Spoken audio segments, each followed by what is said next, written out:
Oi, eu sou a Angela Goldstein do podcast História com Fritas e hoje eu vim conversar com vocês um pouco sobre o Yom HaShoah, que começa hoje à noite em Israel, assim como todos os dias de lembrança e feriados judaicos, eles começam na véspera de um dia para o outro. E também marca os 80 anos do levante do gueto de Varsóvia, quando um grupo de judeus se insurgiu contra o nazismo.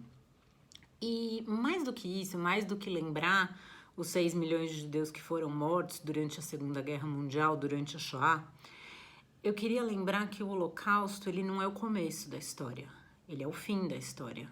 O Holocausto, ele não começa com as câmaras de gás. A Shoah é o fim da história, não é o começo da história. E eu queria chamar sua atenção para parar um pouco e pensar em quais são os exemplos de antissemitismo que estão ao nosso redor.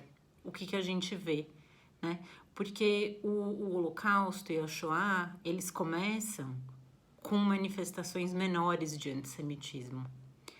Eles não é uma chave que vira do dia para a noite e os judeus não podem mais se sentar nos bancos das praças, não podem mais frequentar as mesmas escolas e todos são levados como gado em caminhões para campos de concentração, onde por fim eles são mortos ou confinados em guetos antes de serem levados para os campos de concentração. Isso é o meio para o fim da história. E tão importante quanto saber o meio e o fim da história é saber o começo e saber reconhecer os sinais que estão à nossa volta. E que estão, infelizmente, ainda em 2023 a gente pode ver alguns desses sinais. Por exemplo, quando algum colega seu retuita ou compartilha um vídeo ou de um podcast, enfim, que vai falar sobre o segredo da prosperidade judaica.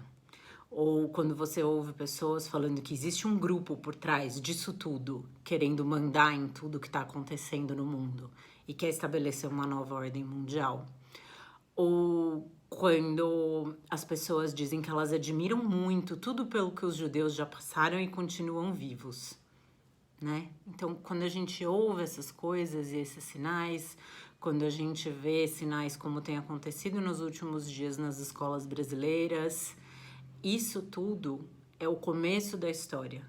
E mais do que saber o meio e o fim, a gente precisa saber ler os sinais do começo para entender e dizer que isso nunca mais se repita.